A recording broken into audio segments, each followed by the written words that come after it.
তুমি কি জানো, নেকড়ে কখনো দল ছাড়ে না। সে জানে একা শিকার করা কঠিন, কিন্তু অসম্ভব না। নেকড়ের জীবন আমাদের শেখায় সফল হতে হলে সাহস, ধৈর্য আর লড়াই দরকার। নেকড়ে শুধু একটা পশু না, এটা একটা প্রতীক, একটা শক্তি, এক টুকরো নীরব আগুন, যে আগুন চারপাশের ঠান্ডা জগৎকে উপেক্ষা করে চলে।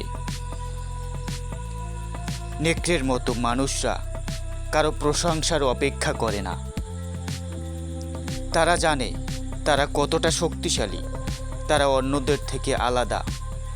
তারা ফেলে দেওয়া পথে হেঁটে যায়, অন্ধকারে পথ তৈরি করে নিজের মতো করে।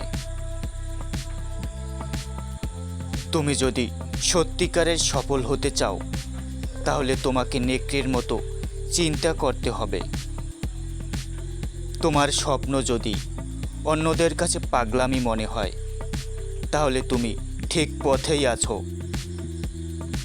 নেকড়েরা প্রতিদিন বাঁচার জন্য লড়ে। তারা জানে প্রতিটি দিন শেষ হতে পারে তাদের জীবনের শেষ দিন। তারা পিছিয়ে পড়ে না, কারণ জানে একবার পিছিয়ে পড়লে আর ফিরে আসা কঠিন। তাই যখন তুমি ব্যর্থ হও, তখন ভেঙে পড়ো না, বরং নিজের ভেতরের নেকড়েকে জাগাও। নিজেকে বলো, আমি হার মানব না, আমি একা হলেও লড়ব, কারণ আমি জানি আমি কে। তোমার চারপাশে যারা শুধু সমালোচনা করে, তাদের দেখে ভয় পেও না, কারণ নেকড়ে কখনো বেড়ার মতন চলে না। তারা নিজের ছায়ার মতো একাকী চলে, আর একদিন গর্জে ওঠে সবার সামনে।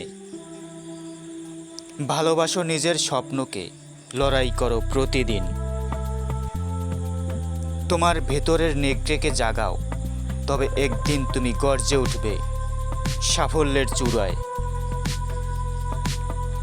তোমার মাঝে নেকড়ে আছে, তাকে জাগাও আজই।